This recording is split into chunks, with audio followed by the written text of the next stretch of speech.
The U.S. House delivers a blow to President Trump and votes to rescind his tariffs on Canada.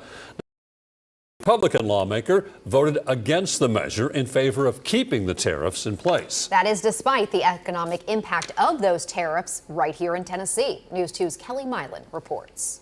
Washington voted this week to roll back tariffs on Canada. The measure passed the House. The president has already warned that any Republican who votes against tariffs will seriously suffer the consequences, arguing tariffs strengthen national security. But talk to a rural farmer here, a car parts supplier in Middle Tennessee, or a whiskey maker trying to sell bottles north of the border, and the conversation shifts. If we think that we can gain something through some clever trade policy, it would always be at the expense of our neighbors. Kamal Sagi, who chairs the economics department at Vanderbilt University, says tariffs can serve strategic purposes. He does not dismiss the national security argument, but he says there are trade-offs. Even if you bring tariffs down on Canada, it's harder to go back to what was before because people have changed their behavior. They've started writing contracts and building relationships with other potential suppliers. Sagi says the broader question may be bigger than one vote,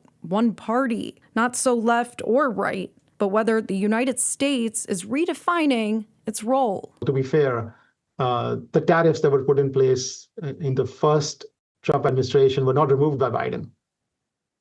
They stayed.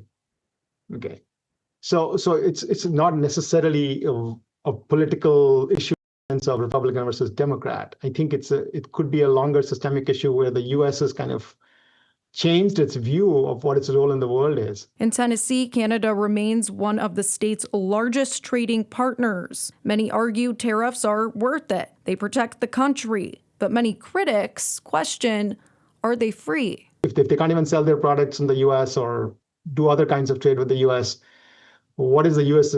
ability to influence other countries going to come from? And I think that we shouldn't underestimate how much the American culture and ideas spreading to the rest of the world have done for the U.S. The Senate is expected to take up the resolution in the coming weeks. If it passes, President Trump is expected to veto it. Overriding a veto would require a 2/3 vote in both chambers of Congress. For now, Tennessee businesses, farmers, and consumers are watching what happens next. I'll send it back to you, Bob and Haley.